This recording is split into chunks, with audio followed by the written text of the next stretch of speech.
हर रोज एक नई कहानी देखने के लिए चैनल को सब्सक्राइब करें और बेल आइकन दबाना ना भूलें। अंकित एक बहुत ही हंसी मजाकिया लड़का था, लेकिन अंकित का हंसी मजाक केवल उसके दोस्तों के साथ ही नहीं चलता था, बल्कि वो अनजान लोगों के साथ भी हंसी मजाक करने लगता और इसी वजह से अंकित कई बार मार खाते खाते बच जाता। अंकित एक काफी ज्यादा बुरी आदत थी कि वो चलते फिरते और कहीं भी बैठे हुए हवा में ही फ्लाइंग किस कर देता। ऐसे ही एक दिन अंकित ऑफिस से घर आ रहा था, तभी अंकित हवा में ही फ्लाइंग किस करता है। सामने से एक लड़की आ रही थी, जिसे लगता है कि अंकित ने उसे देखकर फ्लाइंग किस की है। वो लड़की गुस्से में आ जाती है और अंकित को जाकर एक थप्पड़ लगाती है और कहती है, ओह हेलो मैडम, आप औरत हो, इसका मतलब ये थोड़ी है कि आप लड़कों को थप्पड़ मारती फिरें। हाँ, मैं ही तो गलत हूँ ना, लड़की हूँ मैं, तो इसका मतलब ये थोड़ी ना कि मैं तुम जैसे छिछोरे लड़कों से डर जाऊंगी। एक तो लड़की को फ्लाइंग किस करता है, ऊपर से शरीफ भी बन रहा है तू। आपको कोई गलतफहमी हुई है मैडम, ना ही मैं आपको देख रहा था और ना ही मैंने आपको कोई फ्लाइंग किस की है। अब मेरे क्या इतने बुरे दिन आ गए हैं कि मैं आप जैसी लड़कियों को फ्लाइंग किस करता फिरूंगा। बेशर्म, तेरी माँ बहन के साथ भी तू ऐसे ही बात करता है क्या? रुक, तुझे तो मैं अभी बताती हूँ। जब 4 लोग तेरी टांगे तोड़ेंगे ना, तभी तुझे अकल आएगी। रुक तू। पागल हो गई हो क्या मैडम आप? खामखा ही मुझ पर इल्जाम लगा रही हो। मैं नहीं डरता किसी से। अरे जब कुछ किया ही नहीं मैंने तो क्या डरूं, जो करना है कर लो। अंकित इतना बोलकर उस लड़की से बचते हुए घर की ओर भागता है। जैसे ही अंकित घर आता है, अंकित की माँ संध्या अंकित की शक्ल देखकर कहती है, अब आज तू किसे हवा में चुम्मी देकर आ गया जो वापस तुझे थप्पड़ मिल गया? माँ मैंने तो कुछ किया भी नहीं है, लोगों ने तो मेरा रोड पर चलना भी बेहाल कर रखा है। अरे मैं हवा में फ्लाइंग किस करता हूँ और लोगों को लगता है मैं उन्हें करता हूँ, और फिर मेरा हाल तो आप देख ही रही हैं। अरे तो तेरी ये हवा की चुम्मी को थोड़ी देर रुकने के लिए बोल दिया कर, आसपास देख तो लिया कर, कौन है कौन नहीं। कभी भी हवा में चुम्मी दे देता है और फिर वापसी में थप्पड़ खाकर आ जाता है। माँ आपको पता है आपका बेटा गलत नहीं है, फिर भी आप मुझे ही गलत बोल रही हो। कुछ तो सोचो अपने बेटे के बारे में, या थप्पड़ खाता रहूं मैं जिंदगी भर, तभी अच्छा लगेगा आपको। सोच तो मैं ये रही हूँ कि तेरी शादी करवा दूं। वैसे भी अब तो अच्छा खासा कमाने लगा है, तो शादी हो जाए तो तेरा घर बस जाए, और क्या चाहिए। उसके बाद तो हवा में चुम्मी दे या मेरी बहू को, वो तेरी मर्जी है। क्या माँ शादी? अरे शादी इतनी जल्दी थोड़ी होती है। आप ही तो बताती हो कि शादी और इन सब चीजों में काफी टाइम लगता है, तो फिर आप मेरी बात इतनी आसानी से कैसे मान गई? बेटा, कोई और रास्ता तूने छोड़ा है अब मेरे पास? अब तेरी शादी न कराऊं तो क्या करूं मैं? मेरे बोलने से तो तू सुधरने वाला नहीं है। अब बीवी आएगी तब तो तुझे समझ आएगा ही ना, और वही सही होगा। अंकित अपनी माँ की बात मान लेता है और शादी के लिए हाँ कर देता है। कुछ दिनों बाद अंकित की माँ संध्या अंकित के लिए गांव में ही एक बहुत ही सीधी और संस्कारी लड़की से अंकित की शादी करवा देती है। शादी की पहली रात अंकित की बीवी सिमरन और अंकित की सुहाग रात हो रही थी। अंकित कमरे में आता ही है और तुरंत वो फ्लाइंग किस करने लगता है। सिमरन ये देखकर अपने मन में कहती है, ये शहर के लोग तो सच में बहुत आगे होते हैं। आज हम पहली बार मिल रहे हैं, हमारी सुहाग रात है। इन्होंने ना तो मुझसे बात की और ना ही कुछ पूछा, सीधा हवा में चुम्मा ही दे दिया। सिमरन ना जाने क्या क्या सोचने लग जाती है अंकित के बारे में, और अंकित बस हवा में फ्लाइंग किस करता है। कुछ देर बाद सो जाता है। अंकित के सो जाने के बाद सिमरन कहती है, अभी तक तो ये बड़ी हवा में चुम्मा दे रहे थे, बस निकल गई हवा इनकी। चलो कोई बात नहीं, हमारी शादी हुई है, थक गए होंगे ये भी, सो गए। अच्छा ही है, मैं भी तो कितना घबरा रही थी। सिमरन को अंकित के फ्लाइंग किस करने के बाद अचानक से सो जाने में थोड़ा अजीब भी लगता है, लेकिन वो कुछ नहीं बोलती और वो भी सो जाती है। अंकित अब जब भी ऑफिस जाता तो सिमरन को फ्लाइंग किस करके ही जाता था। सिमरन को अंकित बहुत पसंद आने लगा था। एक दिन सिमरन और अंकित दोनों कमरे में बैठे होते हैं। सिमरन अंकित के करीब जाने की कोशिश करती है कि तभी अंकित सिमरन को फ्लाइंग किस करता है और दूर हट जाता है। ये देखकर सिमरन कहती है, अरे अंकित जी, मैं समझ गई, आपका भी मन कर रहा है ना मेरे पास आने का, लेकिन अब ऐसे में हवा में बात थोड़ी बन सकती है। एक कदम मैंने बढ़ाया है तो एक कदम आप भी बढ़ाओ ना, तभी तो कुछ होगा। अरे अरे ऐसी बात नहीं है, वो तो मुझे फ्लाइंग किस देना अच्छा लगता है और मेरी तो आदत भी है फ्लाइंग किस करने की। तुम खूबसूरत भी हो तो फ्लाइंग किस दे देता हूँ। अच्छा जी, इसका मतलब आप हवा में किसी को भी ऐसे ही चुम्मी कर देते हैं? क्योंकि अभी तो आपने ही कहा ना कि आपको आदत है फ्लाइंग किस करने की, फिर तो। अरे नहीं नहीं, मैं ऐसे ही थोड़ी फ्लाइंग किस करता हूँ। वो क्या है ना, मुझे फ्लाइंग किस करना कूल लगता है, वो इसलिए सब कर लेता हूँ। अच्छा अब इतना भी करीब मत आओ, मुझे नींद आ रही है बहुत। पता नहीं कैसा पति मिला है, हर वक्त फ्लाइंग किस ही करता रहता है। अब फ्लाइंग किस करने से तो बच्चे होंगे नहीं, बच्चे करने के लिए तो करीब आना ही पड़ेगा ना, और इन्हें तो फ्लाइंग किस ही करनी है। सिमरन को पता चल गया था कि उसका पति फ्लाइंग किस करने वाला पति है, और सिमरन इस चीज से काफी ज्यादा परेशान भी हो गई थी, क्योंकि अंकित ऐसे ही हर किसी को हवा में फ्लाइंग किस कर दिया करता था, और सिमरन कुछ बोलती तो उसे यही बोलता कि उसकी ये आदत है। एक दिन सिमरन छत पर कपड़े सुखाने के लिए जाती है, और वहाँ अंकित भी था। अंकित अपनी छत के सामने की ओर देखकर फ्लाइंग किस कर रहा था, और सामने वाली छत पर संध्या की पड़ोसन विमला होती है। इससे पहले कि सिमरन कुछ बोले, विमला गुस्से में संध्या के घर जाती है और सबको बुलाते हुए कहती है, अरे कहाँ गए घर में, सब जल्दी से नीचे आओ। विमला की आवाज सुनकर वहाँ पर संध्या, सिमरन और अंकित तीनों आ जाते हैं। विमला बहुत ज्यादा गुस्से में थी और उसका चेहरा गुस्से से लाल हो गया था। सिमरन और अंकित उसको देखकर ही समझ जाते हैं कि वो किस विषय पर बात करने आई है, और विमला भी तेज तेज चिल्लाते हुए उन तीनों से कहती है, अरे संध्या, अब तो अपने बेटे को समझा ले, ऐसे औरतों को अब भी फ्लाइंग किस करता फिर रहा है। तेरा बेटा है इसलिए बच रहा है, वरना तो मैं जेल डलवा देती अब तक। आंटी जी मैंने तो आपको फ्लाइंग किस की भी नहीं है, झूठ क्यों बोल रही हैं आप? झूठ आंटी जी नहीं, आप बोल रहे हो। एक तो इतनी गंदी आदत पकड़ रखी है आपने फ्लाइंग किस करने की, ऊपर से कोई समझाए तो आप उल्टा उसे ही समझाने लगते हो। माँ आप तो जानती हो मेरा ऐसा तो कोई इरादा भी नहीं होता है, लेकिन फिर भी। तू चुप कर, तेरा क्या इरादा है क्या नहीं ये मुझे मत बता। आज पहली बार सुनने को नहीं मिला है मुझे ये, और कब तक मैं ये सुनती रहूंगी। अरे थोड़ी शर्म ही कर ले तू। नहीं माँ जी, अब तो शर्म करने की भी जरूरत नहीं है, मैं बहुत समझा चुकी हूँ इन्हें। तो अब मैं जा रही हूँ अपने मायके, करते रहेंगे फ्लाइंग किस जिसको भी मन करे। ये तुम क्या बोल रही हो सिमरन, तुम क्यों जाओगी? अरे मान तो रहा हूँ ये मेरी गलती है, फिर तुम क्यों जाओगी? गलती मानने से कुछ नहीं होता। आप बोल रहे हो कि आज मैं अपनी गलती मान रहा हूँ, लेकिन कल का क्या? कल फिर आप किसी को फ्लाइंग किस करके आओगे और यही सब होगा। तुम घर छोड़कर मत जाओ, तुम जैसे कहोगी मैं वैसा करूँगा। तो ठीक है, पहले तुम विमला आंटी से माफी मांगो, उठक बैठक करो और ये वादा करो कि आज के बाद तुम कभी किसी को फ्लाइंग किस नहीं करोगे। ठीक है, मुझे तुम्हारी सारी बात मंजूर है।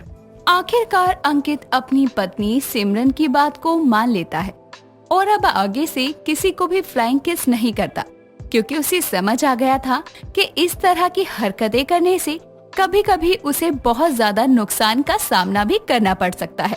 और उसके बाद से सिमरन को ही वो अकेले में फ्लाइंग किस किया करता, और सिमरन भी ये सब होते देखकर खुशी खुशी अंकित के साथ अपना जीवन बिताती है। अनीशा सुबह का नाश्ता सभी को करवाने के बाद रसोई में बर्तन धो रही थी, जिसके बाद वो गुस्से में खुद से कहती है, मेरी सास का बस नाम ही मंदोदरी नहीं, वो खुद भी रावण की पत्नी है, उसकी तरह अत्याचारी पापी। पता नहीं मैंने ऐसा कौन सा पाप किया था जो मेरे ही कर्म में ये रावण जैसी सास लिखी थी। जल्दी बर्तन धो देती हूँ, वरना 1 मिनट भी लेट हुआ तो।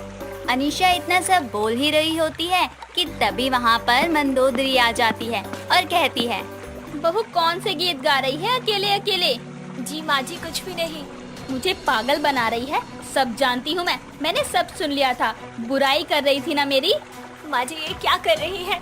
मेरे बाल छोड़िए, मुझे दर्द हो रहा है। अच्छा दर्द हो रहा है? आज तो बाल ही पकड़े हैं, ज्यादा जुबान और दिमाग चलाया ना तो फांसी से लटका दूंगी। इतना बोलकर मंदोदरी वहाँ से चली जाती है और बेचारी अनीशा वापस से अपने कामों में लग जाती है। मंदोदरी को सभी लोग रावण के नाम से पुकारा करते थे। वो एक बहुत ही गुस्से वाली औरत थी। अपने बेटे सचिन की शादी कर वो अनीशा को अपनी बहू बनाकर घर लाई थी, पर जब से अनीशा अपने ससुराल आई थी उसने एक भी दिन कभी चैन से नहीं बिताया था। आए दिन मंदोदरी किसी न किसी बात के चलते उसे खूब सुनाया करती, साथ ही उस पर हाथ भी उठाया करती। ऐसे ही एक दिन अनीशा घर में पोछा लगा रही होती है और एक जगह पर पोछा थोड़ा ज्यादा गीला रह जाता है और मंदोदरी उस गीले फर्श पर पैर रख देती है, जिस पर वो गुस्से में लाल पीली हुई होती उससे कहती है, अनीशा क्या है ये सब? वो माँ जी, मैं अभी पोछा लगा ही रही थी। पर यहाँ पर तो तू पहले ही लगा चुकी थी ना। जी माँ जी। अगर मेरा पैर फिसल जाता, मैं गिर जाती तो अब देख मैं क्या करती हूँ। उठ, खड़ी हो जल्दी। पर माँ जी, आप गिरी तो नहीं ना? और रही बात फर्श की, तो मैं अभी साफ कर देती हूँ, सुखा देती हूँ, आप गुस्सा मत करो। मैंने कहा ना, खड़ी हो मतलब खड़ी हो।